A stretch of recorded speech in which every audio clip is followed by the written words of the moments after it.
पूरब में एक अजीम मर्तबा शहंशाह था जिसका नाम जैनुल मुलूक था। उसके 4 बेटे थे और एक 5वां बेटा पैदा हुआ जो निहायत खूबसूरत था। बादशाह बहुत खुश हुआ। नुजूमियों ने बताया कि इसको देखने के बाद बादशाह किसी को न देख सकेगा, उसकी आंखों की रोशनी चली जाएगी, इसलिए इसे छिपाकर और बादशाह से अलग रखकर दाई ने पाला। उसका नाम ताजुल मुलूक रखा। इस तरह कुछ वक्त बीता और शहजादा कुछ बड़ा हो गया। एक दिन बादशाह जैनुल मुलूक शिकार से वापस आ रहा था। उसकी नजर शहजादे ताजुल मुलूक के चेहरे पर पड़ी। ताजुल मुलूक की आंखों को देखकर बादशाह की आंखों की रोशनी चली गई। हर तरफ शोर था कि बादशाह की आंखों का नूर चला गया। बादशाह ने उसे महल से निकाल दिया। बहुत इलाज करवाए लेकिन बादशाह की आंखों की रोशनी नहीं आई।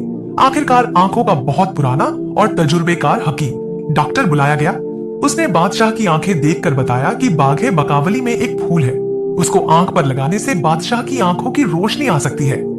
चारों शहजादे बकावली के फूल की तलाश में निकल पड़े। उनका लश्कर एक मैदान से गुजर रहा था जहां ताजुल मुलूक भी था। उसने पूछा कि यह लश्कर कहां जा रहा है। एक सिपाही ने जवाब दिया कि जैनुल मुलूक बादशाह अपने बेटे को देखने से अंधा हो गया है, उसके इलाज के लिए बाग से गुल्ले बकावली यानी फूल लाने के लिए लश्कर जा रहा है। एक सिपाही के साथ यह शहजादा भी चल पड़ा। सभी शहजादे और लश्कर बकावली फूल को तलाश करने लगे। फूल का पता न चला।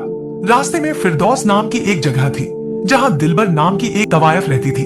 वह जिसको मालदार देखती थी उसे अपने घर बुला लेती थी। बैठाकर जुए का जिक्र करके उसके साथ पासे का खेल खेलती थी। धोखे से सबको हरा देती थी। सब कुछ लूटकर उसे कैदी बना लेती थी। ये चारों शहजादे भी उसके पास फंस गए। सब कुछ हार कर उसके कैदी बन गए। ताजुल मुलूक खबर लेने के लिए फिरता हुआ वहां पहुंचा। चारों भाइयों के जुए में हारने की खबर सुनकर हैरान हो गया। तभी शहजादे को एक दाई घर के बाहर मिली। उसका एक लड़का खो गया था। शहजादा उसके खोए हुए लड़के का हमशक्ल था। उसने पूछा कि तेरा नाम क्या है। मेरा बेटा भी इसी शक्ल का था। वह बोला कि नाम तो नहीं याद, बचपन ही से मुझे घर से निकाल दिया गया है। शहजादा कहता है, मैं इतना जानता हूँ, मेरी माँ भी आप ही के जैसी थी। यह सुनकर दाई उसको अपने बेटे की तरह हंसी खुशी अपने साथ घर ले आई। उससे शहजादे ने अपने भाइयों का हाल सुना तो उसे बहुत दुख हुआ और उसने दाई से पूछा कि वह कौन है जो सबको जुए में शिकस्त दे देती है। दाई ने बताया कि दिलबर नाम की एक तवायफ है जो जुआ खेलने में माहिर है, माल और पैसा ले लेती है और अपना कैदी बना लेती है। यह सुनकर उसने कुछ दिन इधर उधर घूम फिरकर माहिरीन से पासे का खेल खेलने में महारत हासिल कर ली। एक दिन उसको एक अमीर नेक आदमी मिला। वह शहजादे को अपने घर ले आया और उसको भारी लिबास और पैसा दिया। फिर शहजादे ने दिलबर के साथ पासों का खेल खेला, उसे शिकस्त देकर कैदी छुड़ाए, उससे माल और धन ले लिया और उसे अपना गुलाम बना लिया। दिलबर बैसवा ने हारने से पहले सारी चालें चली। आखिर में बोली, मियाँ तुम जीते मैं हारी, मैं लड़की हूँ, मुझको खिदमत में कबूल कीजिए, और शादी की पेशकश करने लगी। इस पर शहजादे ने कहा, यह हथकंडे छोड़ो, यह माल यह पैसा तुम ही रखो। इस पर दिलबर बेसवा कहने लगी, सुने बंदा ए खुदा, गुलजारे इरम परियों का घर है, इंसान और परी का मुकाबला क्या, मुट्ठी में हवा का थामना क्या। इस पर शहजादा हंसकर बोला, दिलबर इंसान की अक्ल अगर कम ना हो तो उसके लिए कोई काम मुश्किल नहीं। यह कहकर वह उठा और बोला, खुदा हाफिज। ना माल पर हाथ डाला और ना ही किसी को साथ लिया। वह दरवेश यानी बंदा ए खुदा था और अल्लाह का नाम लेकर चल दिया। इसके बाद शहजादा एक ऐसे रेगिस्तान में पहुंचा जहां बाघे इरम की सरहद जाकर मिलती थी। वहां इरम के बादशाह का एक बहुत बड़ा पहरेदार था। वह कई दिन से भूखा था। शहजादे को देखकर वह खुश हुआ कि खुराक हासिल हो गई। इतने में वहां से कई ऊंट आए जो शक्कर, घी और मैदा से लदे हुए थे। देव लपक कर वहां से सब कुछ ले आया। शहजादे ने हलवे की एक कढ़ाई पकाकर देव को खिलाई। वह बहुत खुश हुआ और बोला कि बताओ मैं तुम्हें इसके बदले में क्या दूं। शहजादे ने पहले देव से वादा लिया कि मैं जो कहूंगा कबूल करोगे। फिर बताया कि मैं बाघे इरम में जाना चाहता हूँ। देव ने कहा, वहां जाना मुश्किल है।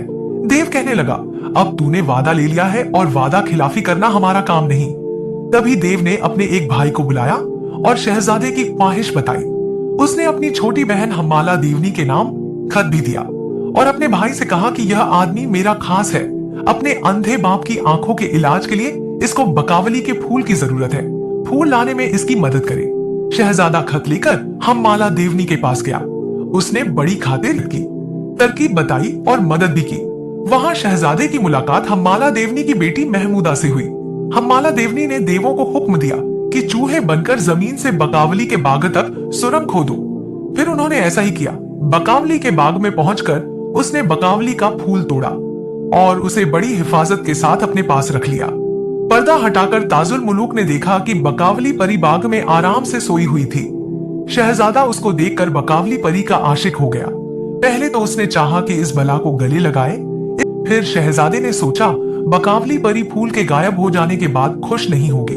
लेकिन बकावली के इश्क में शहजादे ने सोचा कि क्यों ना आगे जिंदगी के लिए बकावली परी की कोई निशानी अपने साथ रख लूं।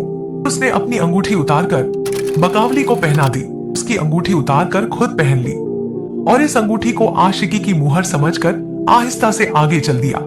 सुबह को बकावली परी मुर्गे की आवाज से सोकर उठती है और फिर मुंह धोने के लिए आंख मलती हुई हौज की ओर जाती है और फिर देखती है कि वहां से वह फूल गायब है और दूसरा फूल खिला हुआ है। वह घबरा जाती है और कहती है, गुल किधर गया? मेरा फूल कौन ले गया? मुझे कौन धोखा दे गया?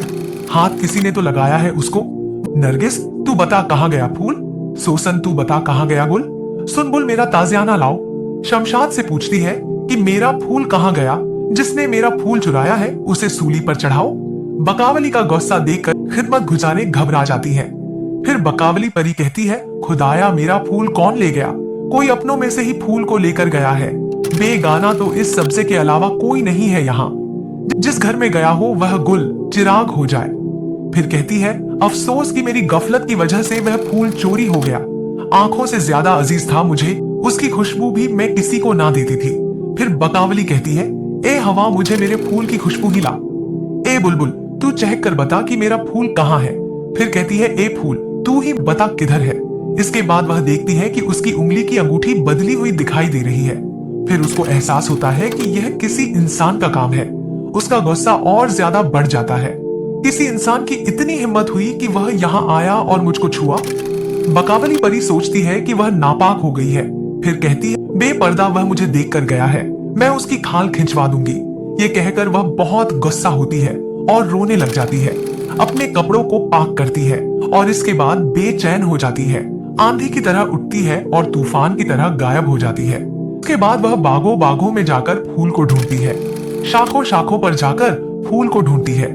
जगह जगह ढूंढने के बावजूद भी उसको फूल की खुशबू महसूस नहीं होती और फिर मायूस हो जाती है।